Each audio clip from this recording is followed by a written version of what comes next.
Muy bien, entonces, el día de ayer estábamos analizando em, que las curvas de oferta y las curvas de demanda pueden desplazarse por efecto de acontecimientos externos, ¿no? Es decir, un desplazamiento de toda la curva de oferta o toda la curva de demanda, y no solamente un desplazamiento de la cantidad demandada o de la cantidad ofrecida, ¿no? Que hemos hecho una distinción entre esos dos conceptos. Entonces, esos desplazamientos de las curvas de oferta o demanda van a crear, por supuesto, nuevos equilibrios. Entonces, podríamos pensar en una metodología para poder hacer un análisis de cómo podría verse afectada la curva de oferta o la de demanda y cómo alcanzar ese nuevo equilibrio a consecuencia de algún acontecimiento externo, ¿no? También en economía se le llama externalidades. Entonces, si analizamos algún efecto, algún acontecimiento que podría afectar a un mercado, nos sugieren realizar estos tres pasos. El primero sería averiguar si el acontecimiento desplaza la curva de la oferta o la de, o de la demanda, o tal vez incluso hasta las dos. Para ello, lo mejor es tener en mente que tanto la demanda como la oferta están gobernados por ciertos factores determinantes. Y si recordamos un poquitito, los factores determinantes de la demanda eran el precio, en primer lugar, luego el ingreso, luego también los precios de los bienes o servicios sustitutos o complementarios. También teníamos los gustos y finalmente las expectativas, ¿no? Habíamos hablado entonces de esos 5 factores determinantes de la demanda. Y cuando pensamos en la oferta, estamos pensando también en el precio, en principio, los precios de los factores de producción, la tecnología y las expectativas, ¿no? Entonces, en principio, esos serían los 4 factores determinantes de la oferta. Normalmente nosotros vamos a hacer los gráficos considerando ya per se el precio, ¿no?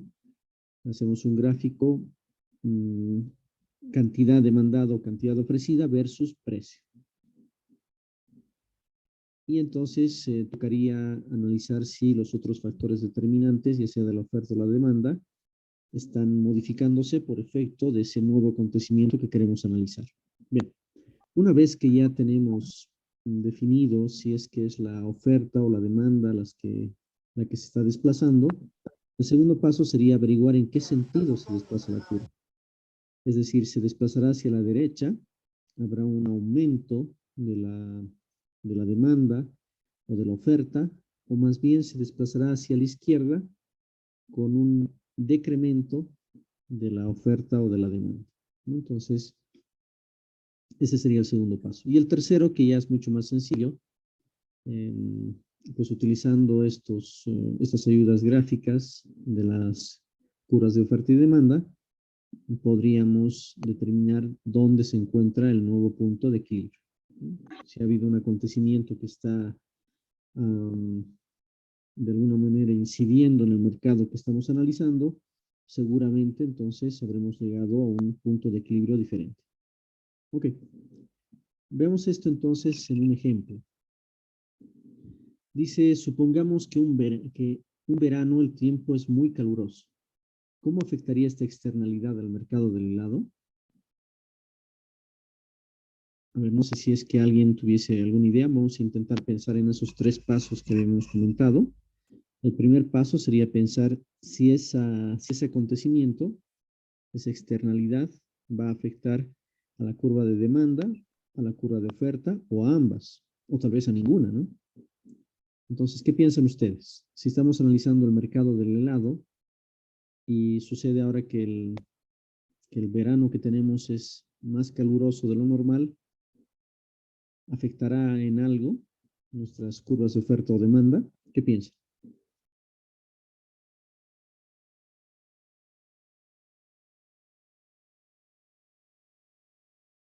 Que aumenta. ¿Qué aumentaría, Carlos? Aumenta la demanda de la compra de helados. De acuerdo, ¿no? Entonces es un ejemplo muy sencillo. Eh, por el hecho de que aumente la temperatura, aparentemente no tendría por qué aumentar la oferta de los helados, pero la demanda sí. Y si aumenta la demanda, Carlos, ¿cuál sería el factor determinante que estaría modificándose? O alguien que quiera responder.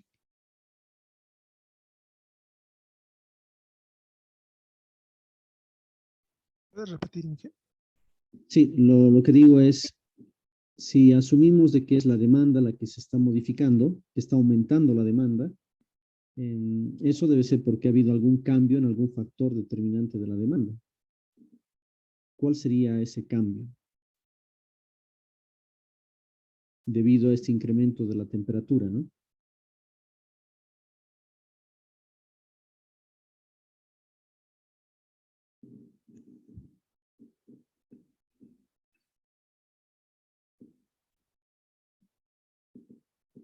¿Alguien que pueda ayudarnos?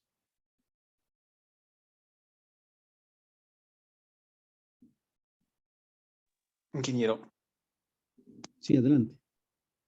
Bueno, por el calor, la temperatura y el aumento, podría también existir el aumento de la temperatura en cada persona, ¿no? En sus cuerpos y a raíz de aquello, pues, quizás muchos los pueden asociar el helado a un incremento de temperatura, ¿no? Ujú. Cierto, cierto, pero ¿cuál sería específicamente el factor determinante que estuviésemos analizando, ¿no? Ya hemos comentado que hay 5 factores determinantes en el caso de la demanda y, bueno, entre ellos, ¿cuál consideras que sería el que se ha modificado? Esto es importante porque si, por ejemplo, el día del examen yo pregunto algo parecido a esto, claro, no creo que sea tan sencillo, pero evidentemente pueden haber tal vez hasta diferentes respuestas correctas. Entonces, lo importante es que se puedan justificar esas respuestas, ¿no? Si ustedes, no sé, deciden que es la demanda solamente la que se ve modificada y hay un aumento de la demanda, entonces sería necesario poderlo explicar, poderlo justificar. Y eso, la forma más sencilla es pensando un poco cuáles son los factores determinantes que se están modificando. Entonces, en este caso en particular, ¿alguien tiene alguna idea de cuál sería? ¿O cuál piensan que podría ser? Tal vez, ingeniero, por la deshidratación que existe en las personas por el clima caluroso, existe un cambio en los gustos en tratar de tomar más líquidos y, bueno, algo más frío también a modo de calmar la temperatura. Ese estaba viendo algo Correcto. determinante que se podría cambiar. Sí, muy bien, Gabriel. Sí, muy bien. Eh, Paulín nos dice producción de helados se incrementa. A ver, vamos a comentar eso más adelante. Entonces, me parece que de esa forma estaría bien sustentado el hecho de que habría una modificación en la curva de demanda porque el factor determinante denominado gusto, que ya sabemos de que eso influye en la conducta del consumidor, ¿no? Mm, Eso pues, lo vemos todos los días y solamente piensan en, qué sé yo, en ropa, pues hay algunas prendas que salen más que otras simplemente porque los consumidores tienen diferentes gustos, ¿no? Dicen que sobre gustos nadie ha escrito, ¿no? Así que, bueno, pero en general, digamos, una actitud de un consumidor normal va a ser de que si aumenta la temperatura, pues va a desear, va a tener mayor gusto, digámoslo así, por la compra de helados. Entonces, eso es justamente lo que estaría pasando. En principio teníamos una curva de demanda y una curva de oferta iniciales y estas tenían un punto de equilibrio que estaba acá. Y justamente por efecto de este incremento de la temperatura, mm, pues ha habido un incremento de la curva de demanda, lo cual nos lleva hacia un nuevo punto de equilibrio, que sería este de acá. Aunque sea un punto de equilibrio transitorio, si ustedes quieren, ¿no? Estaríamos yendo hacia un nuevo punto de equilibrio. Ahora, Pauline nos decía en su participación vía chat de que la producción también incrementaría. Bueno, podría ser, en este caso, la verdad que la oferta la estamos dejando estable, no está modificándose, pero tal vez alguien podría pensar de que la oferta también se vería afectada por la temperatura, y en ese caso habría que pensar de qué manera podríamos justificar esa modificación en la oferta, pensando en los diferentes factores determinantes de la oferta. Entonces, como les digo, a veces no hay una sola respuesta. Mientras podamos justificar de manera razonable las respuestas, pues para mí están bien, ¿no? Si fuese así, si pensemos de que la oferta también cambiaría, ¿alguien tiene alguna idea de cómo podríamos justificar? ¿Cuál sería el factor determinante en ese caso para hacer esa modificación en la curva de oferta? Tal vez tú misma, Pauline, que has sugerido ese cambio.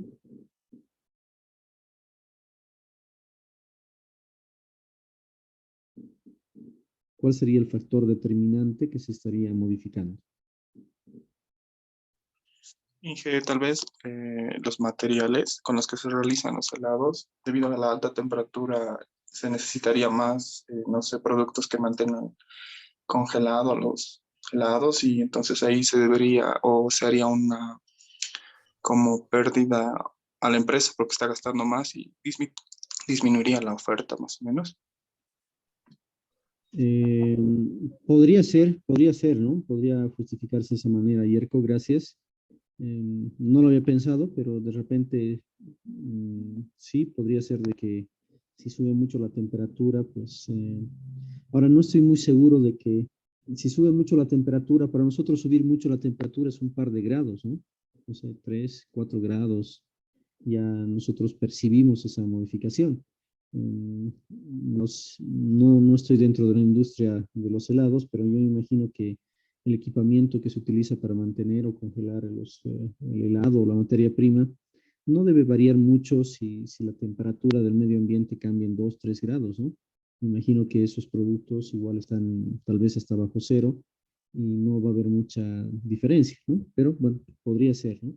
Y yo estaba pensando que más bien si ahora nosotros nos ponemos la camiseta de vendedores e intentamos hacer el análisis de si podría cambiar la oferta cuando hay un verano más caluroso de lo normal, pues habría que pensarlo, ¿no? Probablemente si es que ese verano, si es que es un par de días solamente, yo consideraría que las empresas no van a hacer una modificación sustancial en su función de producción, que se llama, ¿no? En su forma de realizar la producción, es decir, van a continuar produciendo lo mismo que producían antes. Pero si ese verano se prolonga, probablemente los vendedores tengan la expectativa de que puedan realizar mayor venta de helados. Más bien yo pensaría de que utilizando ese factor determinante de la oferta, que serían las expectativas, probablemente ofrecerían más helados, o sea, producirían más helados porque podrían pensar que el consumo del helado podría incrementarse, ¿no? Podría ser una opción. En este caso en concreto, bueno, solamente se ha pensado de que la curva de demanda se está modificando, pero ya les digo, si ustedes pudiesen justificar de manera razonable eh, otra, otra solución, yo no tengo problemas en pensar que es correcta la solución, ¿no? O sea, en estos casos pienso de que depende cómo uno analice la situación, pues va a encontrar ciertas modificaciones en la respuesta, ¿no? Hay una palabra que los economistas suelen decir con frecuencia y esa palabra depende, ¿no? Depende. Entonces, depende mucho de las circunstancias, ¿no? Entonces, y depende mucho de cómo ustedes puedan justificar. Bien, pero creo que ha quedado claro este tema de poder analizar, hacer esos tres pasos, ¿no? Primero analizar si es la curva de oferta o la demanda la que se ve afectada por ese acontecimiento. El segundo paso, una vez identificado cuál de las curvas, o tal vez ambas, son modificadas, pues ver si esto implica un incremento o un decremento de esas curvas. Y finalmente encontrar un nuevo equilibrio. Esa es un poco la historia, ¿no? Y eso es lo que hemos hecho nosotros justamente en este ejemplo. Si hay alguna consulta, duda, comentario, por favor, lo pueden realizar en cualquier momento. Entonces, aquí simplemente enfatizando lo que se ha hecho, ahí están los 5 factores determinantes de la demanda y en negrillas sería el factor de los gustos, que aparentemente ese es el que se ha modificado. Al revés, veamos este otro ejemplo.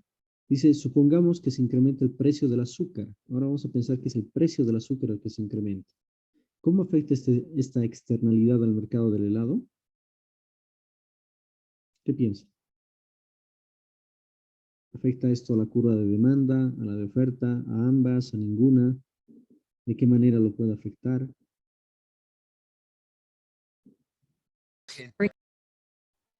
La curva de ofertas, ingeniero, en una reducción. Ya, no sé si Joel podrías repetir una vez más, se ha cortado un pedacito de lo que has hablado. Pienso que esto va a afectar a la curva de oferta en una reducción. Bueno, no sé. Ya, y si es que afecta solo a la curva de oferta, ¿cuál sería el factor determinante de la oferta que tú sientes que se ha modificado?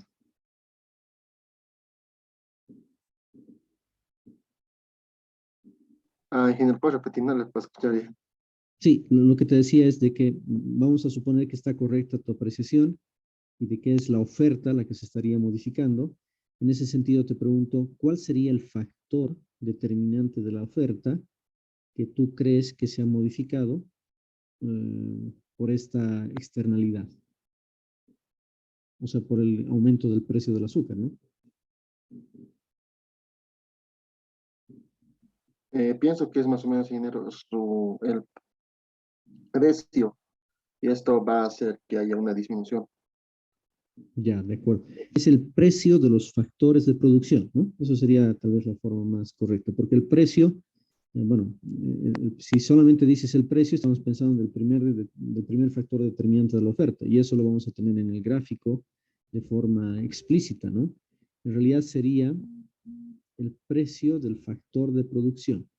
Todos sabemos que si queremos hacer helado, pues vamos a necesitar de azúcar.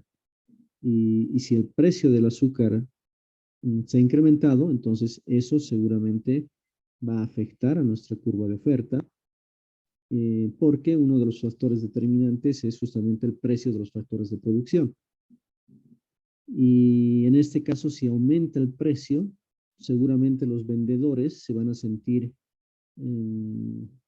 van a sentir menos interés en hacer una mayor producción de helados, sino van a reducir su oferta, ¿no? Se van a sentir desincentivados a fabricar más helados. Entonces, esa podría ser una primera idea, ¿no? Entonces, si lo vemos gráficamente, pues sí, efectivamente, tendríamos una situación inicial donde había una curva de demanda, había otra de oferta y había un punto de equilibrio inicial. Bueno, una subida del precio del azúcar reduce la oferta del helado, ¿no? Los vendedores se van a sentir menos incentivados a producir helados y van a reducir su oferta, lo cual va a provocar un incremento del precio del helado y una reducción de la cantidad del mismo. Bien, esa sería un poco digamos, la secuencia de los 3 pasos que hemos ido comentando. Y evidentemente, si nosotros recordamos los factores determinantes de la oferta, ahí tienen los 4. El que se estaría modificando serían los precios de los factores de producción, ¿no? Para hacer helados se necesita de azúcar y eso es lo que se está modificando. Así que por eso hay un nuevo equilibrio. Bien, entonces como ven, si intentamos hacer las cosas de manera organizada, ordenada, pues resulta relativamente simple eh, el poder visualizar cómo son los cambios en las curvas de oferta y demanda y cómo llegamos al nuevo punto de equilibrio. Por supuesto que los ejemplos que estamos colocando aquí son bastante simples, ¿no? Y están muy evidentes de cuál era la solución. A ver, veamos otro que tal vez no sea tan evidente. Bueno, podría también producirse ambas cosas, ¿no? Imagínense de que en estos ejemplos que estábamos viendo del helado, pues aumente la temperatura en el verano, pero además aumente el precio del azúcar. En esa situación, pues vamos a tener ambas cosas, ¿no? Un movimiento de la curva de demanda, va a aumentar la demanda, y por otra parte se va a contraer la oferta. Entonces se va a llegar a un nuevo equilibrio, ¿ya? Por supuesto que el punto de equilibrio va a depender mucho de la magnitud con la cual se muevan las curvas, ¿no? Si el incremento de la temperatura es sustancial, de repente hay un gran aumento de la demanda y de pronto el precio del azúcar ha subido muy poquito. Entonces, que sería el caso del gráfico de la izquierda, ¿no? La curva de demanda está aumentando de manera considerable, pero la curva de ofertas está contrayendo relativamente poco. O podría ser al revés, que la temperatura suba, pero no mucho. Entonces la demanda se incremente relativamente poco, y pensemos que el precio del azúcar sí que se incrementa de manera sustancial. Entonces de pronto se puede contraer la oferta de manera importante. Entonces llegaríamos a otro punto de equilibrio. Va a depender mucho entonces de esos matices, de qué tanto va a afectar esos cambios a las curvas de oferta y demanda que estamos analizando para nuestro mercado. Bien, a ver, veamos este otro. Este es un ejercicio un tanto pasado, pero que todavía podríamos utilizarlo. A ver, fíjense lo que dice. Dice, analizar cómo afectaría un incremento del salario de los trabajadores de la construcción en el mercado de la construcción de edificaciones. Solamente estamos pensando en un incremento de los salarios de los trabajadores de la construcción, no de toda la población. Solamente concentrémonos en el mercado de la construcción y pensemos que por alguna disposición gubernamental o de cualquier otra índole, se decide que los salarios de los trabajadores de la construcción se incrementen. Entonces, vamos a pensar de que el gobierno y la COP acuerdan subir el salario en un 8,5% y acuerdan además subir el salario mínimo de los trabajadores de la construcción. ¿Ya? Vuelvo a reiterar, solo de los trabajadores de la construcción en un 15%, ascendiendo de 1.440 a 1.656 bolivianos. Consulta. En este primer ejercicio, en este primer punto, ¿cómo se estaría modificando? Para empezar, ¿cuál de las curvas se estaría modificando?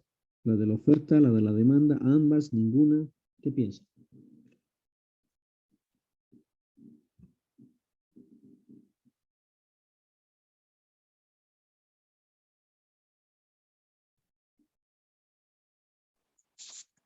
Inge, tal vez con este incremento de salarios se está incentivando a los trabajadores de la construcción, por lo que van a querer acaparar más trabajo. O sea, sería una demanda que variaría, tal vez.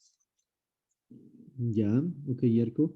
Pero, claro, en estos casos, lo que tenemos que concentrarnos es en el mercado. O sea, si estamos hablando del mercado de la construcción, tenemos que pensar quiénes son los compradores de ese mercado y quiénes son los vendedores.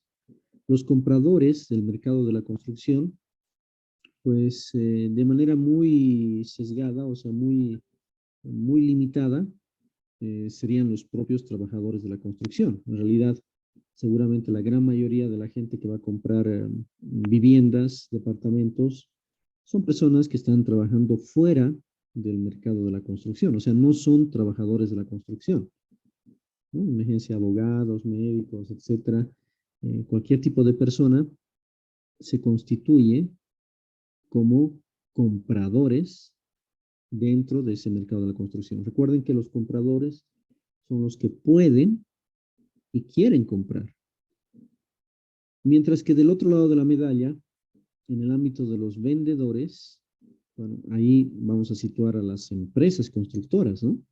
Las empresas constructoras son las que van a vender viviendas o vender departamentos. Entonces, tal vez clarificando un poquito mejor cómo es el mercado, y esto mismo se puede aplicar a cualquier mercado, ¿no? Entonces, cuando estemos analizando cualquier tipo de mercado, tenemos que visualizar bien, identificar bien quiénes son los compradores y quiénes son los vendedores en ese mercado. Ahora sí, no sé si es que alguien se anima a decirme qué estaría pasando en este mercado de la construcción.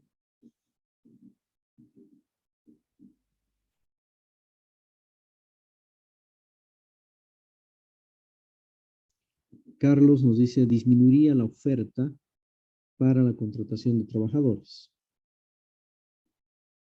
Ya, bueno, sí, tienes razón, pero fíjate que ahí ya te has ido a otro mercado, ¿no? No sé si lo han visualizado, pero ahora has empezado a analizar el mercado de los trabajadores de la construcción. En ese mercado de los trabajadores de la construcción, pues existen unos vendedores, que serían los propios trabajadores de la construcción, ¿sí? Y unos compradores, que serían las empresas constructoras. Sin embargo, nosotros inicialmente estábamos pensando en el mercado de la construcción. En ese mercado de la construcción donde los que venden son las empresas constructoras y los que compran son todas aquellas personas que quieren y pueden comprar departamentos o viviendas. No estaba mal tu idea, pero de repente no estaba tan enfocado al mercado que estábamos comentando, ¿no? Ingeniero, Sí, adelante. eh, bueno, en mi opinión, ingeniero, la demanda bajaría de empresas constructoras, ya que estarían subiendo los precios de, para construir las distintas edificaciones, ¿no? Sí, pero nuevamente tienes que enfocarte en el mercado, ¿no? Porque si hablas, la demanda bajaría. El mercado que estamos analizando es el mercado de la construcción. Si tú dices que la demanda bajaría, significaría que aquellas personas que quieren y pueden comprar departamentos o viviendas, imagínate un médico, un abogado, qué sé yo, cualquier persona, un comerciante, pues ellos estarían reduciendo su demanda por el hecho de que ha aumentado el salario de los trabajadores de la construcción. Mm, no sé si eso estaría correcto. Ingeniero, Sí, adelante. tal vez sería que como aumenta el salario, ese es un aumento en cada ítem que se tiene en la construcción. Y si se aumenta el ítem, va a aumentar el precio de la realización de cada construcción. Es decir, al momento de comprar un departamento o cualquier tipo de construcción, aumentaría el precio. Eso creo que sería la relación directa. Y dentro del mercado de la construcción, dentro de la curva de demanda y curva de oferta del mercado de la construcción, ¿cuál identificarías que se va a ver afectado? ¿La demanda, la oferta, ambos?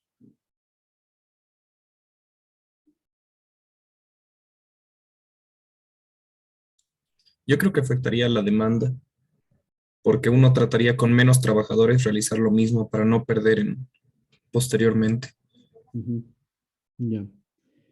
Bien, como ven, hay diversas opiniones. Ahora que ya no es un ejemplo tan sencillo como los anteriores, pues ya no está tan clara la situación. Pero si yo les dijese que podríamos compararlo con el ejemplo anterior, fíjense, para hacer helados se necesita azúcar. Si el precio del azúcar aumenta, entonces la oferta de los helados se reduce, ¿no? Esa es la lógica que hemos empleado anteriormente. Haciendo lo propio en este punto 1, podríamos decir lo siguiente. Para hacer edificaciones, para construir, se necesitan obreros. Si el precio de los obreros, es decir, su salario, aumenta, entonces seguramente la oferta sería la que va a reducirse. Haciendo una analogía prácticamente exacta entre esta pregunta y la de los helados. No sé si están de acuerdo, ¿no? Porque, por supuesto, aquí podemos comentar. Voy a intentar dibujarlo, a ver si encuentro un lugar. lo que estaría diciendo yo es lo siguiente. Si tenemos vamos a pensar que estamos en el mercado de la construcción. Entonces estamos en el mercado de la construcción. Si estamos en el mercado de la construcción, aquí tenemos una cierta cantidad. Para ponerlo más explícitos, imagínense metros cuadrados construidos por año. Y esto va a tener un cierto precio. Y eso va a ser, no sé, bolivianos por metro cuadrado construido. Imaginemos una situación inicial, cualquiera. Aquí está, tal vez con otro color. Aquí está la curva de demanda de este mercado de la construcción. En la curva de demanda estamos analizando el comportamiento de los consumidores, el comportamiento de los compradores. Si estamos hablando del mercado de la construcción, estamos analizando el comportamiento de los compradores, de los consumidores de viviendas, de departamentos, de metros cuadrados construidos. Y por otra parte, tenemos una oferta de las personas o instituciones o empresas que se dedican a vender metros cuadrados construidos, es decir, las empresas constructoras que se dedican a vender, a construir viviendas, ¿no? Departamentos, edificaciones. Bueno, entonces, en esa situación tendríamos un punto de equilibrio, que es este.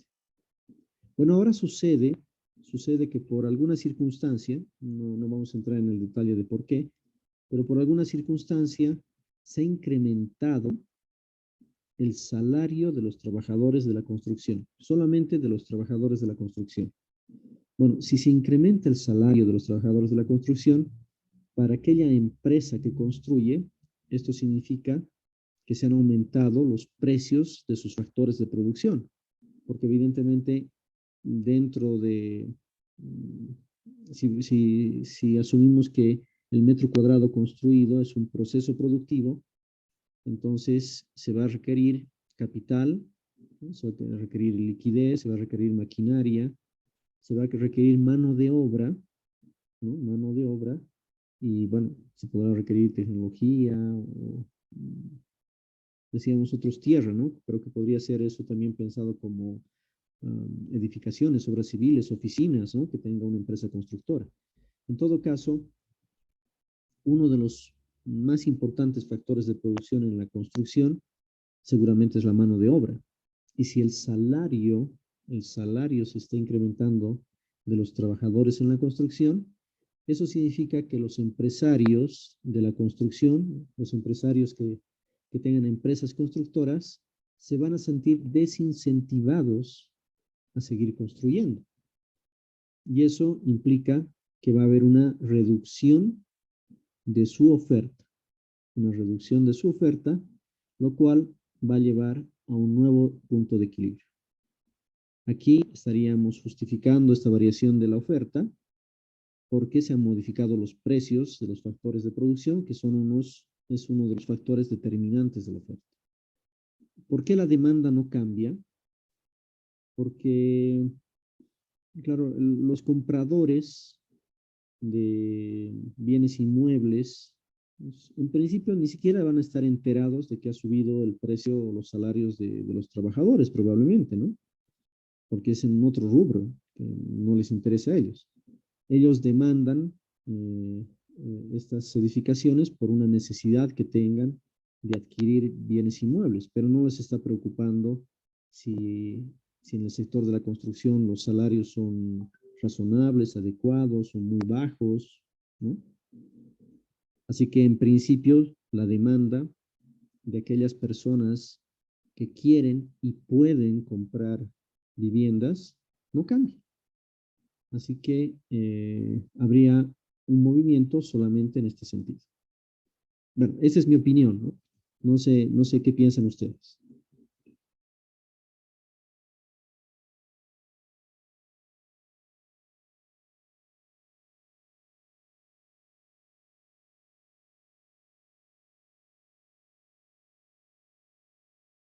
Si alguien no está de acuerdo, por supuesto, sería más bien enriquecedor para la clase si pudiesen decirlo, ¿no? dar su opinión. O sea, esto no es uno más uno, ¿no? Aquí, acuérdense que estamos trabajando al final. La economía es una ciencia social, no es una ciencia exacta. Así que podrían haber diferentes soluciones a un mismo problema, pero lo importante es intentar justificarlos de manera adecuada. No sé si están de acuerdo con esto. ¿Dudas, comentarios? ¿Me escucha? Sí, sí, sí, adelante. Sí, que yo estaría de acuerdo también con esa idea porque también pienso que habría empresas que estarían trabajando, por decirse, al filo de sus ingresos y gastos, ¿no? Entonces, con una subida en el precio de los sueldos, así de los obreros o de otro personal, ya no podrían ofrecer los mismos servicios, entonces la oferta sí bajaría. Eso sería mi opinión. Sí, sí, concuerdo contigo. Sí, si hay un incremento de los precios, pues puede ser de que lo primero que sucede es de que las empresas empiecen a despedir gente, ¿no? Y si despiden gente, pues no van a poder construir, no van a poder ofertar los mismos metros cuadrados que antes podían ofertar y por tanto van a contraer su oferta, ¿sí? Así que esa podría ser una actitud lógica. Fíjese que al contraer la oferta, lo que está sucediendo es que el precio está aumentando. El precio por metro cuadrado va a aumentar, aunque la cantidad de equilibrio va a reducirse. ¿Ok? Bien.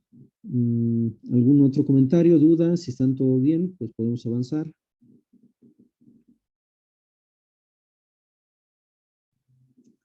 Creo que había otra parte más del mismo ejercicio que decía lo siguiente.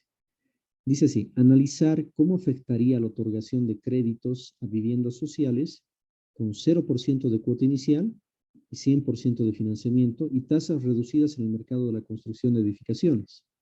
Por ejemplo, el Banco Unión y el BCP financian el 100% del valor de la vivienda, tasas de interés de 5,5% y 6%, 6,5% anual. Bueno, esto es algo que ha sucedido ya y todavía sigue vigente. Hace unos cuantos años, el gobierno del entonces presidente Morales, pues lanzó esta medida. Ustedes saben que para adquirir un bien inmueble, lo normal hace años era de que la familia, la persona, en fin, el agente económico que quiera comprar un bien inmueble, en general, pues tenía que acceder a un crédito bancario, ¿no? Difícilmente una persona tiene el dinero contante y sonante para comprar un bien inmueble. Un segundito, por favor. Solo un segundo.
Perdón, mil disculpas.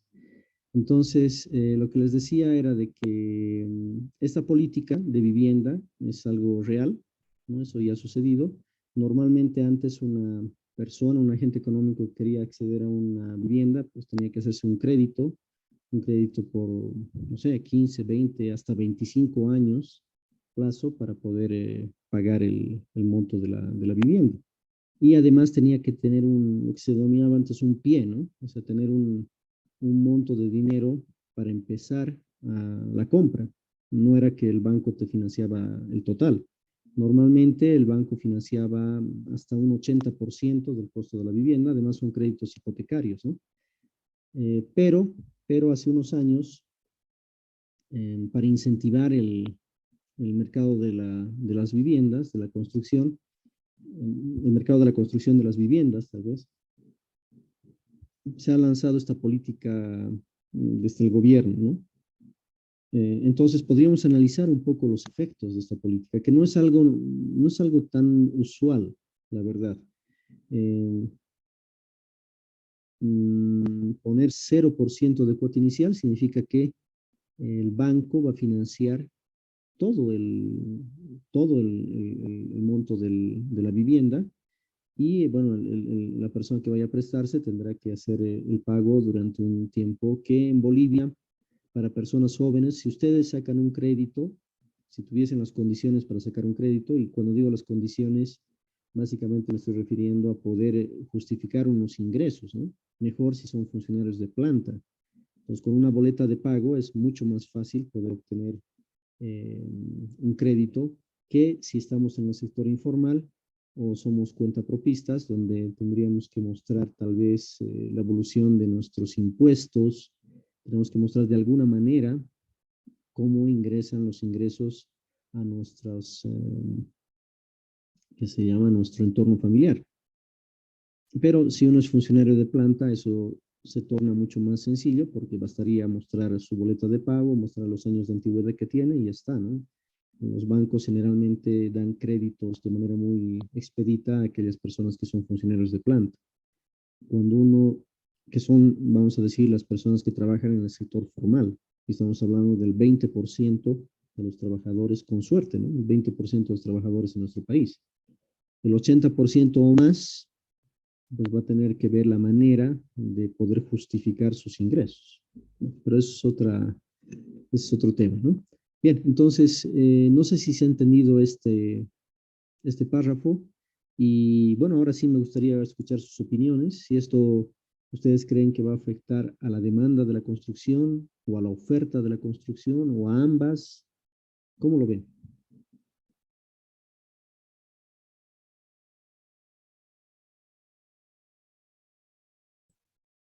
Tendría que afectar a ambas, sí, que tendría que incrementarse ambas. ¿Ya? Pero me gustaría que pudieses justificar, haciendo un análisis de los factores determinantes, tanto de la demanda como de la oferta en este caso, que tú ves que se están modificando. Bueno, en el de la demanda sería, es que sería más o menos como el ingreso, sería un efecto aparente de ingreso, como si tuvieran ya el dinero, ¿no? Los compradores.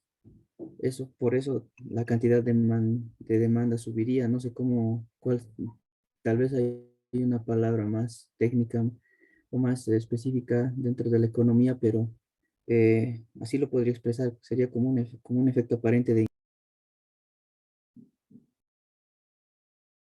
Sí, se ha cortado, Joey, me parece interesante lo que has dicho. Me he olvidado también comentar que estas tasas de interés de vivienda son estas tasas de interés de vivienda social que se les ha llamado, ¿no? Son bastante más bajas que las tasas de interés que usualmente los bancos cobraban cuando prestaban fondos para la compra de viviendas, ¿no? Entonces, tal vez podría ser un elemento también que podría entrar a la discusión. No sé si has solucionado tu problema, Joe, con el micrófono.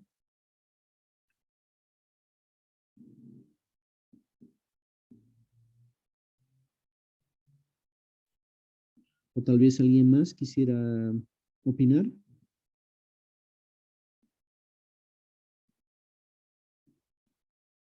Hola, Inge, ¿me escucha? Sí, sí, sí, te escucho. Sí, ¿se escuchó lo de la demanda? Sí, se ha escuchado, que me parece interesante, dices que es como un ingreso adicional, ¿no? Que tendría las personas, se verían incentivadas en este caso me imagino que estarían aumentando la demanda, ¿verdad? Sí, sí. Perfecto, Y la oferta también aumentaría. Las empresas tendrían que, su expectativa, ¿no? Sería ese el factor determinante, el determinante, su expectativa aumentaría porque pensarían que la gente va a animarse, va a, a estar más, más incentivada a comprar. Entonces ellos, su expectativa sería la que se vería afectada, ¿no? Por eso tal vez tratarían de aumentar su producción. perfecto, perfecto. Me parece adecuado lo que has dicho, ¿no? Has podido justificar de manera clara ambas. Lo último, en el caso de la oferta, ¿estaría aumentando la oferta? ¿Estaría rebajando? Debería aumentar, yo creo. Debería aumentar, de acuerdo. Me ha parecido correcto lo que has señalado, ¿no? En ambos casos, lo que se ve muy claro es la demanda, ¿no? Porque si ahora, recuerden que el costo de tener un crédito es básicamente el interés, ¿no? Y si ese interés se lo reduce, como dice el decreto, eh, para el primer bien inmueble que uno tiene y si solicita un crédito, puede acceder a esa tasa de interés preferencial, que es la tasa de interés social, que está en esos rangos de 5,5 a 6,5% anual, que ya les digo son tasas de interés bastante bajas dentro del sistema bancario nacional. Entonces, evidentemente, se va a ver incentivada um, se va a ver incentivado la gente que quiera y pueda comprar. Tal vez lo último que no sé si es que hemos comentado sobre cuál sería el factor determinante de la demanda que estaría modificándose en este caso. Bueno, lo has dicho como un ingreso, ¿no? Sería una especie, tú lo estás viendo, si bien no es que han aumentado sus ingresos, pero tú lo ves como si de alguna manera sus ingresos se veían favorecidos al utilizar estas tasas de interés. Podría ser, o tal vez podríamos poner hasta, no sé si el gusto, ¿no? El gusto de comprar un bien inmueble a una tasa de interés más baja, seguramente mejora nuestro gusto, ¿no? Porque ese gusto está en términos bastante amplios, ¿no? No es solamente para comidas. El gusto para adquirir una vivienda, si el precio, en este caso la tasa de interés es bajo, pues podría aumentar. En todo caso, me parece correcto lo que has dicho, que estaría aumentando la demanda. Y lo mismo en el caso de la oferta, alguien podría haber pensado de que la oferta no se mueve, que no se modifica, y tal vez estaría también bien, pero tú lo has justificado, se ha indicado de que, y es evidente, ¿no? Si las empresas constructoras, que en realidad serían la parte de los ofertantes dentro del mercado de la construcción, si las empresas constructoras se enteran y se van a enterar de que hay tasas preferenciales para la construcción, entonces, evidentemente podrían ya suponer que en el corto plazo las personas que quieren y pueden comprar bienes inmuebles van a acceder a este tipo de créditos y por tanto va a haber una mejora, un aumento en el movimiento del sector de la construcción y eso les incentivaría a poder aumentar su oferta de metros cuadrados construidos, ¿no? A través de esa modificación en sus expectativas, que tú lo has dicho ya claramente, sería lo correcto. Bien. Finalmente, bueno, podríamos analizar ambas situaciones, tanto la del punto 1 como del punto 2, y encontraríamos un nuevo punto de equilibrio, ¿no? Esa sería la parte final. Eh, Creo que ha quedado medianamente claro, ¿no? Es este procedimiento. Recuerden esos 3 pasos que hemos comentado. Paso 1, identificar si es que la curva de oferta o la de la demanda es la que se ve afectada por el acontecimiento. Paso 2, una vez que ya sepamos cuál de las curvas se ve afectada, analizar cómo van a ser sus desplazamientos, si va a crecer o va a reducirse la demanda o la oferta. Y finalmente, de manera gráfica, encontrar un nuevo punto de equilibrio. Entonces, de esa manera nosotros podríamos hacer un análisis de la situación, de los posibles cambios que podrían surgir en algún mercado que nos esté interesando en función de algún acontecimiento que creamos que pueda afectar a ese mercado. Si no lo afecta, ¿no? Si no lo afecta, pues entonces seguramente la curva de oferta y la demanda no se van a mover, ¿no?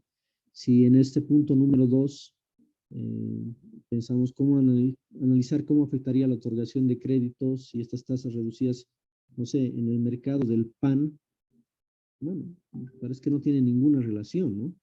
Entonces, si no hay relación, pues seguramente no se va a mover las curvas de oferta y demanda. Va a depender mucho del mercado que estemos nosotros analizando. Muy bien.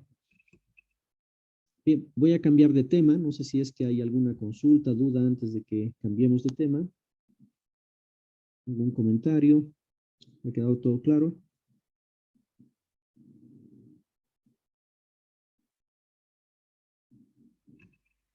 Ok, entonces ahora vamos a ver otro tema que se denomina la elasticidad. Pero no es la elasticidad que ustedes han estudiado en resistencia de materiales, ¿no? No estamos hablando de esa elasticidad que podemos pensar que tienen algunos materiales que utilizamos dentro de la ingeniería civil. Es el concepto de la elasticidad, pero aplicado a problemas económicos. Entonces vamos a hablar de la elasticidad de la demanda.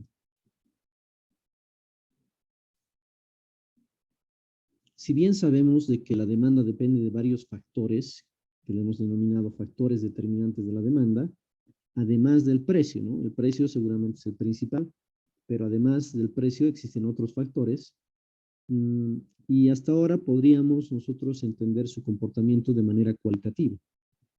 Si quisiésemos darle un poco más de análisis cuantitativo a estos cambios, entonces podríamos utilizar el concepto de la elasticidad.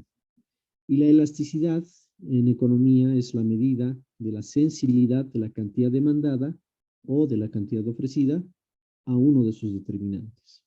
Es decir, si cambia uno de los, por ejemplo, si estamos analizando la demanda, sabemos que tienen 5 factores determinantes.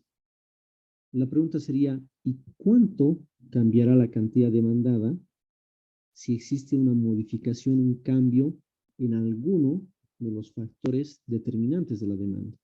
Por ejemplo, el precio, o por ejemplo, el ingreso, ¿no? Que van a ser más fácilmente analizados de manera cuantitativa, ¿no? Porque si nos ponemos a pensar en las expectativas y los gustos, ahí sí, la verdad, va a ser muy difícil poderle dar valores numéricos, ¿no? Ese va a ser un análisis meramente cualitativo. Pero si pensamos en cómo cambiaría la cantidad demandada si hay unos cambios en el precio, eso ya es algo más cuantitativo. O si hay cambios en el ingreso, que eso también es más cuantitativo, ¿no? Bien. Vamos a empezar el estudio con la elasticidad precio de la demanda. ¿De acuerdo? La elasticidad precio de la demanda. Esta elasticidad precio de la demanda, dice, es la medida del grado en que la cantidad demandada de un bien responde a una variación de su precio. Y conceptualmente vamos a entenderlo como una variación porcentual de la cantidad demandada respecto de una variación porcentual del precio. Si pensamos en cualquier artículo, ya sabemos simplemente por la ley de la demanda de que si sube el precio, baja la cantidad demandada. Si baja el precio, sube la cantidad demandada. Pero no todos los bienes ni todos los servicios van a responder de la misma manera. Habrá algunos bienes o servicios que ante una modificación importante en el precio, su cambio en la cantidad demandada sea relativamente pequeño. Y otros, por el contrario, que ante un cambio pequeño en los precios, respondan con un cambio importante en la cantidad demandada. Así que vamos a introducir el concepto de una demanda de tipo elástico si la cantidad demandada responde de manera significativa a las variaciones del precio. Por el contrario, se dice que una demanda de un bien o servicio es de tipo inelástica si esa respuesta más bien es leve ante las variaciones del precio. Entonces ustedes ya pueden estar pensando en algunos bienes o servicios que seguramente van a tener un comportamiento más elástico o en otros casos más inelásticos, ¿no? Simplemente por ponerles un ejemplo. Sabemos que dentro de nuestra alimentación, en general, digamos en el entorno boliviano, yo diría hasta mundial, el pan se constituye en un elemento importante. ¿Qué pasaría si el día de mañana el gobierno ya no puede seguir subvencionando el precio de la harina y el precio del pan, que hoy vamos a pensar que está a 50 centavos, pues sube hasta unos 75 centavos? O sea, un 50% de incremento. ¿Cómo piensan ustedes que cambiará su cantidad demandada? Por supuesto, la cantidad demandada se va a reducir, ¿no? Simplemente porque así nos dice la ley de la demanda, y eso es lógico, ¿no? Si nosotros consumíamos en una familia de 4 personas, de repente 10 panes al día, pues de pronto ahora van a rebajar, ¿no? Pero en términos porcentuales, esa rebaja será igual, menor o mayor que la variación en el precio. ¿Qué piensa? Hablando específicamente en el caso del pan.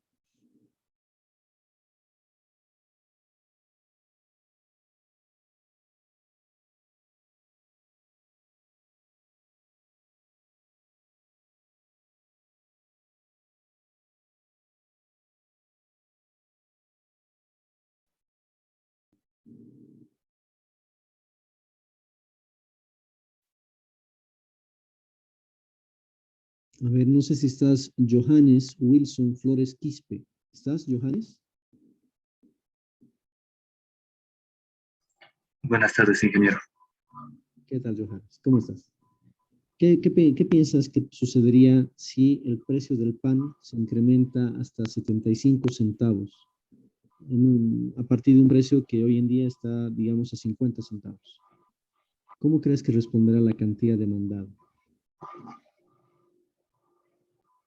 ¿En una misma proporción o mayor o menor proporción? Pensamos que es un incremento del 75% del precio. La cantidad demandada se reducirá también en un 75%, o en menos de 75%, o en más de 75%. ¿Qué piensas? Creo que sería mayor a ese porcentaje, ingeniero. Ya. O sea, es decir, de que si en una familia se consumen, por ejemplo, 10 panes, ¿no? 10 panes, Sí, una reducción de más de ese 50% que hemos dicho, sería, no sé, ahora a partir del día de mañana, cuando sube el precio a 75, estarían comiendo 4 panes o menos, ¿sí? generalizar sería un poco erróneo, pero en cuanto a números, yo creo que se daría o igual o un poco mayor ese porcentaje, viéndolo desde ese punto de vista, ingeniero. Ya, de acuerdo. Ok, gracias, Johannes. No sé si es que alguien tiene alguna otra idea, o están todos de acuerdo.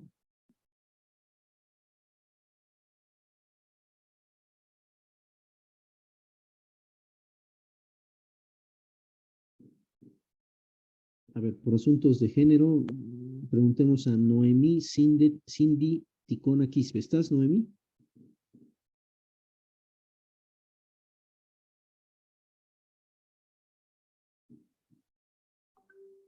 Noemí. Pero creo que no está. A ver, tal vez nuestra representante. Polín Rojas Benavides.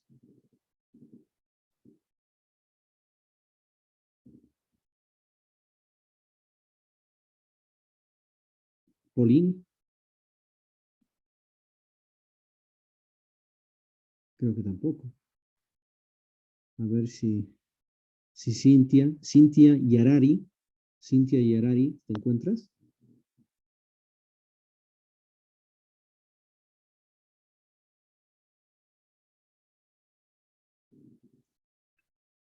Bueno, creo que nos han abandonado ya varios. Anaí Ruth Benítez, Quispe. Anaí.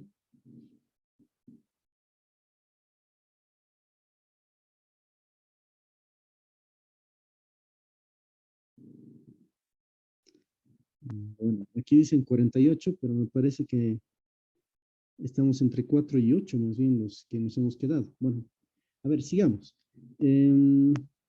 Yo no compartiría mucho ese criterio que has expuesto hace un momento, porque al final, fíjate que el pan es un artículo necesario, ¿no? Para la subsistencia. Bueno, no vamos a vivir solo de pan, pero seguramente es uno de los elementos fundamentales de nuestra dieta. Entonces, por más que el precio del pan suba, lo más probable es de que nosotros no dejemos, vamos a dejar de consumir algo de pan. Si consumíamos, no sé, 3 panes al día, o la familia consumía 10 panes al día, pues de repente ahora consume solo 8. Pero no va a ser, digamos, una reducción considerable en el sentido de que es un bien necesario.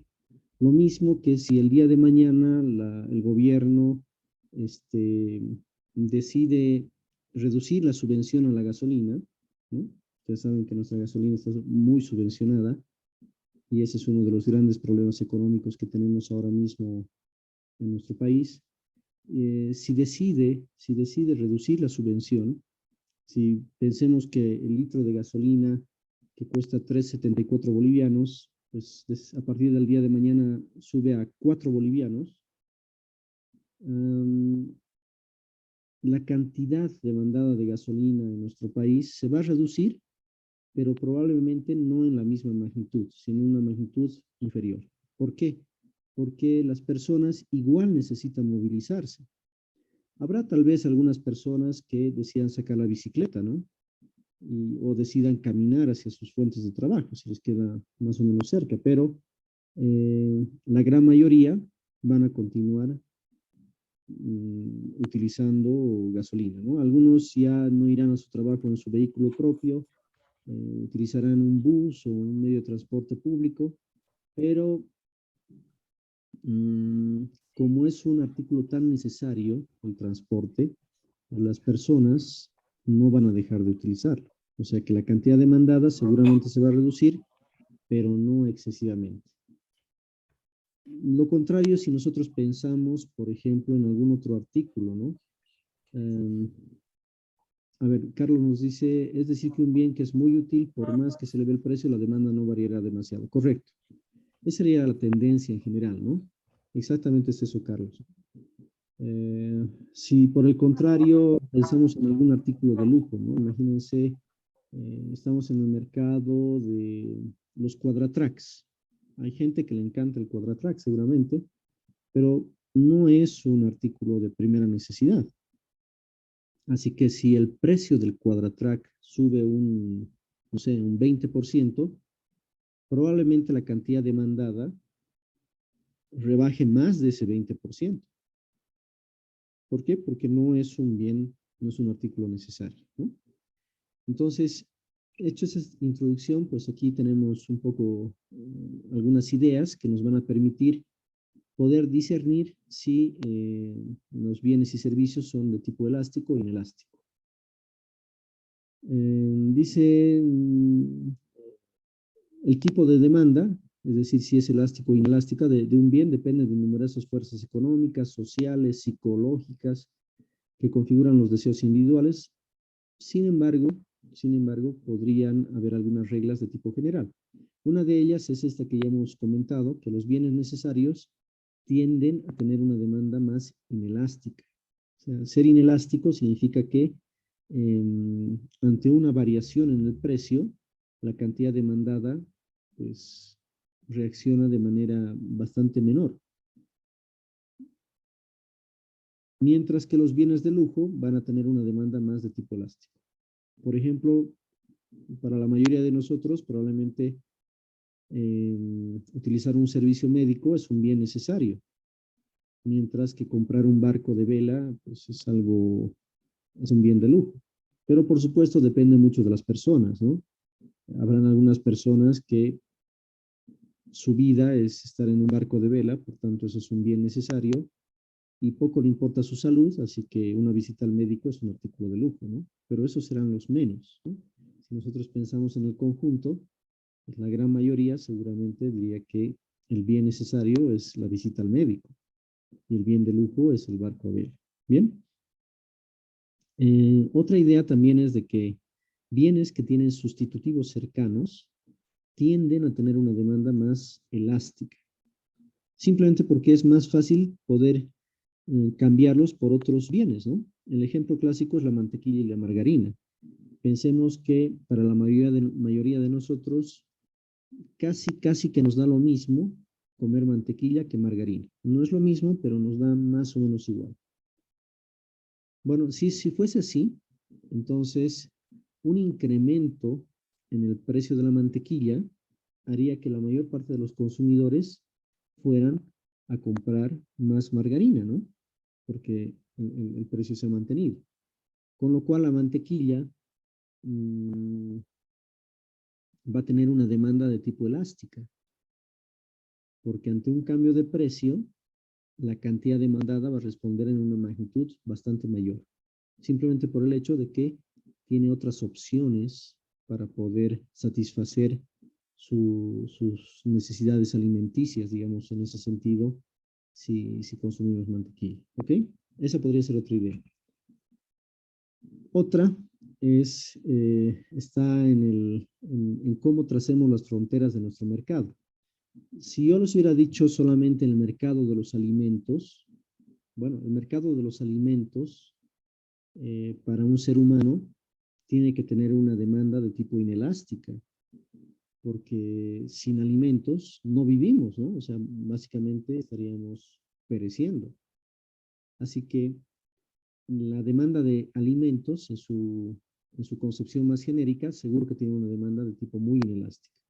Pero si yo les dijese, bueno, no alimentos, sino pensaremos en postres, bueno, en postres. Bueno, ya ahí la demanda deja de ser tan inelástica porque tenemos no solamente vamos a vivir de postres, ¿no? Podemos consumir un plato fuerte o sopas o un té, etcétera, y dejar a un lado el postre. Si además yo les digo el mercado de los helados, pues todavía estoy focalizando más mi mercado y ahora se está convirtiendo cada vez en más elástico, porque las personas podrían en lugar de tomar helados, pues comer tortas, ¿no? Igual es un postre. Y si aún más les digo los helados de vainilla, bueno, ahí ya nuestro mercado es súper elástico porque si sube el precio del helado de vainilla, pues me compro un helado de chirimoya, ¿no? O de canela, o de chocolate, o de lo que sea. Así que va a depender también cómo tracemos las fronteras de nuestro mercado. Finalmente, los bienes tienden a tener una demanda más elástica cuando estamos hablando en horizontes temporales mayores. Aquí he puesto la gasolina, pero que creo que el ejemplo más de actualidad podrían ser otros, ¿no? Por ejemplo, si estamos pensando, si estuviésemos viviendo en Alemania, sabiendo que el 40% del consumo de gas alemán proviene de Rusia, pues en el corto plazo nos va a ser muy difícil poder escaparnos de ese gas de Rusia, ¿no? De hecho, Alemania no es que va, por más sanciones que haya impuesto a Rusia, en ningún momento ha dicho que va a dejar de comprarle gas a Rusia. De hecho, todos los países europeos que antes le compraban gas a Rusia van a seguir comprándole gas a Rusia. No sé si en las mismas cantidades, pero van a seguir porque inevitablemente necesitan de ese insumo energético para hacer funcionar su industria, su país y sus familias, ¿no? Entonces, en el corto plazo, pues la demanda de gas va a ser todavía de tipo inelástica. Pero evidentemente que todos los países de Europa ya están buscando otras fuentes alternativas. Bueno, hace muchos años que están buscando fuentes alternativas, ¿no? En el sentido de plantas nucleares o en el sentido de plantas eólicas o plantas solares para generar energía. Pero si hablamos solamente del gas, pues igualmente están buscando ya nuevos países que oferten gas. Pero eso no se lo va a dar en el corto plazo, ¿no? El hacer un gasoducto, no sé, ya no me acuerdo ahora el nombre es un país del este, algo como Kazajistán, me parece, que había tenido unas reservas muy importantes de gas. Y ese país y otro más probablemente sean los nuevos oferentes de gas para el mercado europeo. Pero en este momento no está construido el gasoducto, como sí lo está desde Rusia hacia Europa. Entonces, hoy, pues no va a poder los países europeos y en particular el alemán, no van a poder librarse de la compra del gas ruso en el corto plazo. Pero ya a un plazo medio o a largo plazo, seguro que sí. Seguro que ya de aquí a unos 20, no menos, de aquí a unos 5 años, ya van a tener algún otro nuevo oferente de gas. Pero eso es en horizonte temporal. Entonces, en el corto plazo, los bienes pueden tener demandas más inelásticas, pero a mayor plazo, pues esas demandas pueden ser más elásticas. ¿Ok? Bien, ¿alguna duda, comentario hasta acá? Entonces, pueden ustedes pensar más o menos, ya tienen algunas ideas, algunas recomendaciones, sugerencias de cómo identificar si un bien o servicio es de tipo elástico o de tipo inelástico, ¿no? Por lo menos a priori, ¿no? Bien, ahora veamos cuál es la definición formal de la elasticidad precio de la demanda. Y se determina por la ecuación que ustedes están viendo. Esa elasticidad es igual a la variación porcentual de la cantidad demandada respecto de la variación porcentual del precio. Ese sería el concepto de la elasticidad. ¿Cuánto varía porcentualmente la cantidad demandada ante una variación también porcentual del precio?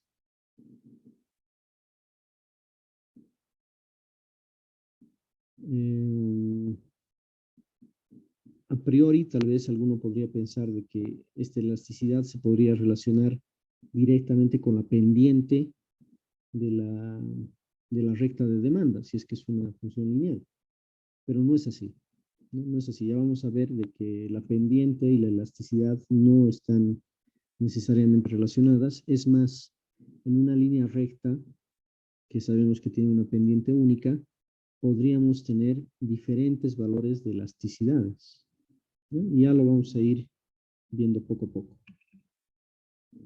Hay dos maneras de que podamos nosotros calcular la elasticidad.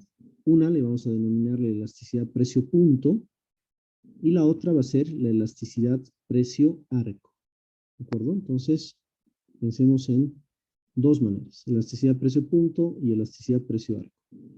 Si nosotros quisiésemos determinar la elasticidad precio-punto, necesariamente tendríamos que tener previamente definida la función de nuestra curva de demanda. En este caso, por ejemplo, en este caso de ejemplo, pensemos que es una línea recta, y esa línea recta va a estar definida por esta ecuación. La cantidad demandada igual a 400 menos 40 por el precio. Bueno, ya tenemos la ecuación. Si aplicamos nosotros el concepto de la elasticidad, que era una variación porcentual, ¿no? Una variación de Q respecto de Q, sobre una variación porcentual del precio, obtendríamos esta ecuación haciendo álgebra básica, ¿no? C delta Q sobre delta P por Q, donde P y Q es un punto dentro de esa recta o esa curva de la demanda. Bien, si ese diferencial en el límite, cuando ese diferencial tiende a cero, de sus conocimientos de cálculo, que seguro que son mejores que los míos, sabemos que esa expresión se va a convertir en una derivada, ¿no?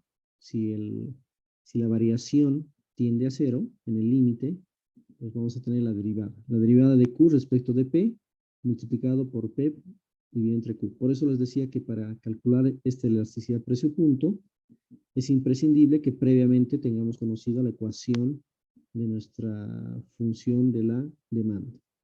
Si en el ejemplo tuviésemos que nuestra función es una línea recta, con la expresión que ustedes están viendo, pues tendríamos que derivar, ¿no? Simplemente tendríamos que derivar Q respecto de P. Y nos saldría negativo 40.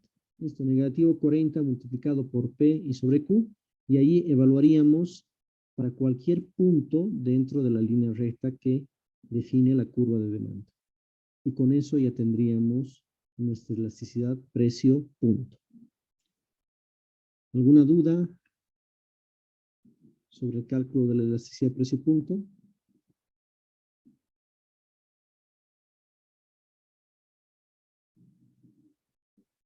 Bien, ahora si no tenemos la ecuación o lo que nos interesa es más bien determinar la elasticidad entre dos puntos específicos de nuestra recta o nuestra curva de demanda, podemos hacer uso del concepto de la elasticidad precio-arco.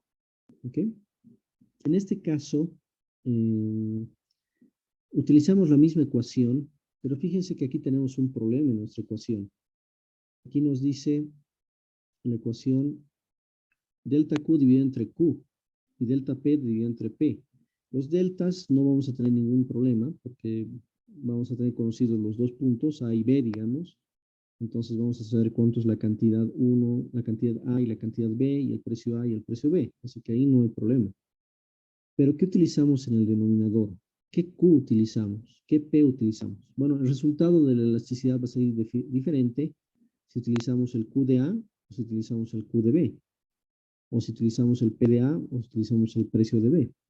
Así que para evitar estas confusiones, pues ya los economistas se han puesto de acuerdo en que para el cálculo de la elasticidad precio-arco utilicemos un Q promedio y un P promedio, ¿no? Tal como está nuestra ecuación de aquí abajo. Y con eso ya no tenemos confusiones, no vamos a tener valores diferentes. De esa manera podemos calcular entonces la elasticidad precio-arco de la demanda. ¿Bien? ¿Alguna consulta sobre la elasticidad precio-arco?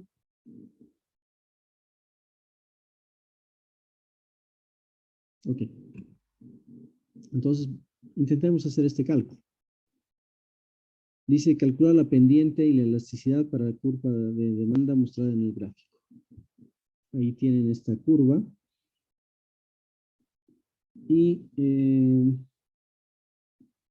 voy a otorgar 3 puntos adicionales para su examen del primer parcial a la primera persona que me dé de forma correcta el valor de la pendiente y el valor de la elasticidad precio-arco entre este punto y este punto. Vamos a suponer de que estamos yendo, ¿en qué sentido? Supongamos que el precio está aumentando. Estamos yendo en este sentido. Estamos pasando de ese punto de coordenadas 21,6 al punto de coordenadas 13,8. La primera persona que me pueda dar el dato de la pendiente y de la elasticidad precio-arco, pues va a ganarse 3 puntitos adicionales, extras, para su examen parcial, del primer parcial. Bien. Tenemos casi 10 minutos, así que yo pienso que menos de eso lo van a resolver.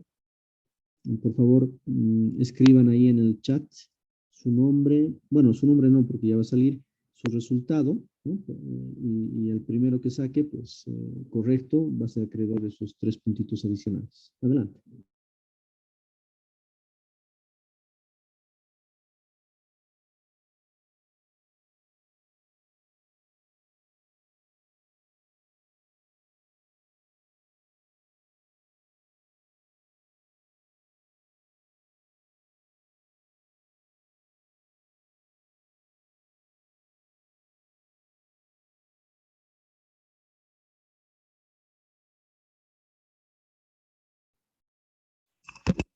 Y protege la pendiente y la elasticidad precio-arco, las dos cosas.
Bien, creo que ya tenemos una respuesta correcta.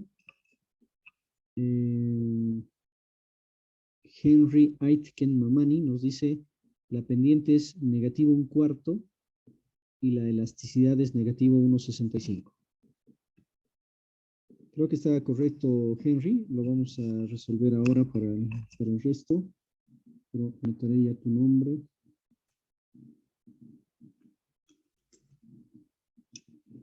Tienes 3 puntitos adicionales.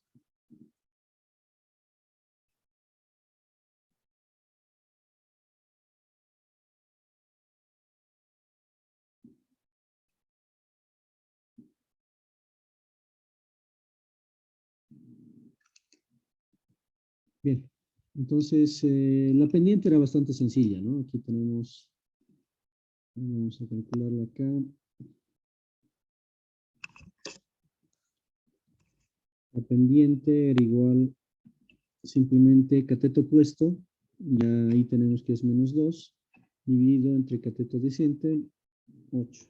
Y esto evidentemente es negativo 1/4 o negativo 0,25. ¿Ok? Bien. Ya está la pendiente, negativo 0,25, negativo 1/4. Para calcular la elasticidad precio-arco de los dos puntos que estamos considerando, entonces la elasticidad hemos dicho que es la variación de la cantidad demandada, en este caso la variación de la cantidad demandada es 8, ¿no?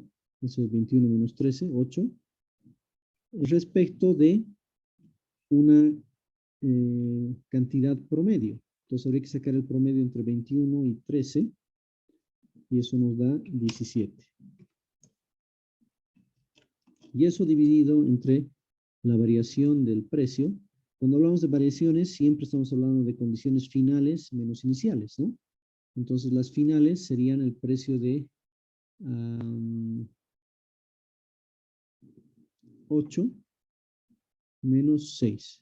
Entonces, aquí tendríamos 2.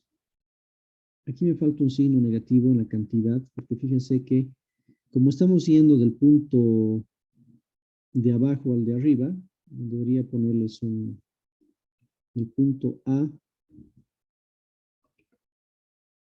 hacia el punto B, ¿sí? Estamos yendo del punto A hacia el punto B. Entonces hemos dicho que las variaciones serían cantidad final, que sería en este caso cantidad final 13, menos cantidad inicial, que era 21, aquí vamos a tener negativo 8. Y en el caso del precio lo vamos a tener con positivo, 2, dividido entre el precio promedio entre 6 y 8, que va a ser 7. Esto va a ser igual a 0,47 dividido entre, en realidad negativo 0,47 dividido entre 0,29. ¿Qué nos está queriendo decir esto?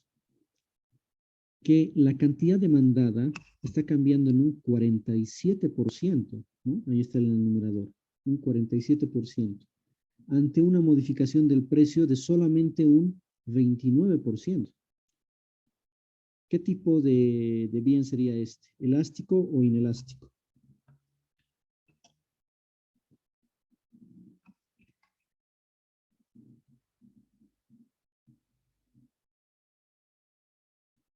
¿Qué tipo de bien sería Henry Aitken? Que tú has hecho correcto el ejercicio. ¿Sería elástico o sería inelástico?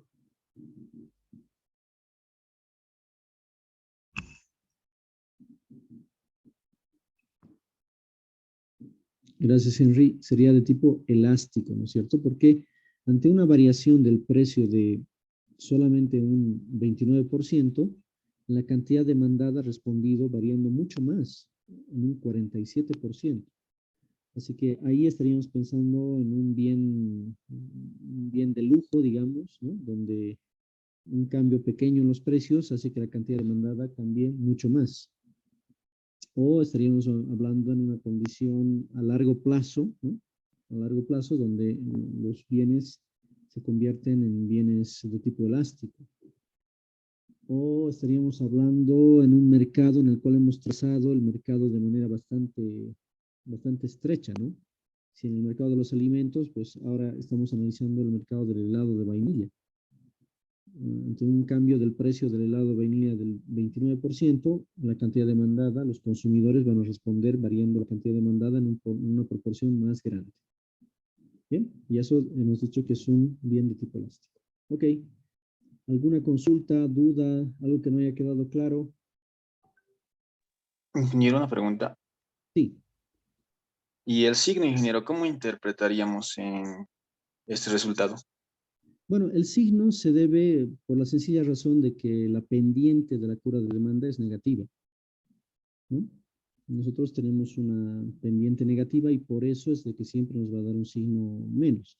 Algunos textos obvian el signo, lo ponen como si fuese en valor absoluto y simplemente dan el valor con valor positivo. Nosotros intentaremos mantener el signo eh, porque el concepto de las variaciones siempre es condición final menos inicial, ¿no? Si estuviésemos hablando, por ejemplo, en las cantidades, como hemos dicho hace un momento, estaríamos hablando cantidad final, que sería esta, menos cantidad inicial, y ahí ya nos sale el signo negativo.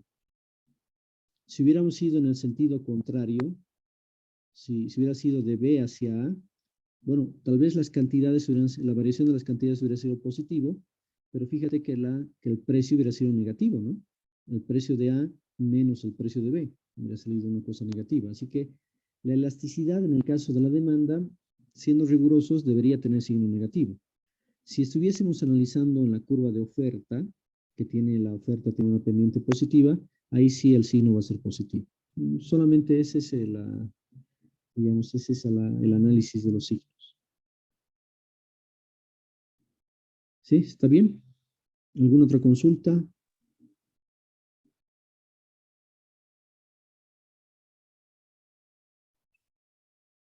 Ingeniero, Bien.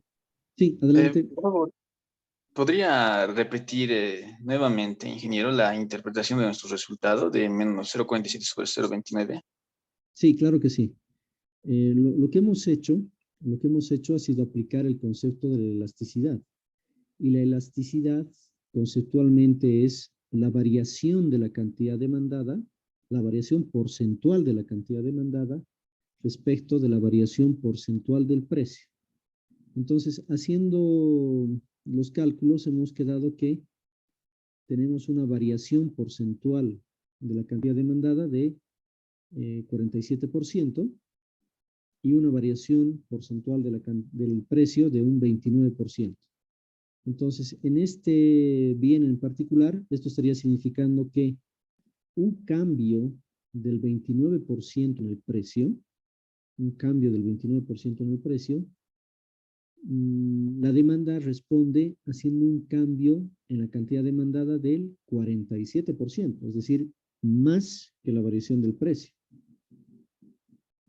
Y eso sucede en artículos que no son bienes totalmente necesarios, ¿no? Porque si fuese un bien necesario, como habíamos dicho, el pan, la gasolina, ¿no?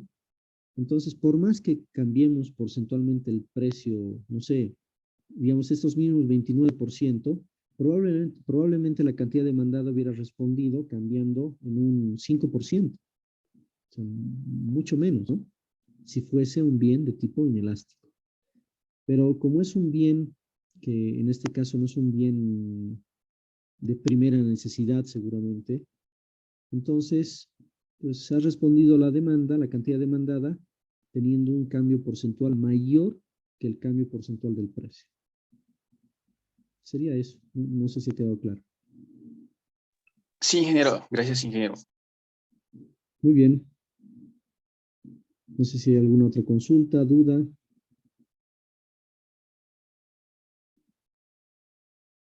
Bien. Si no hay consultas, yo estaría parando aquí la grabación.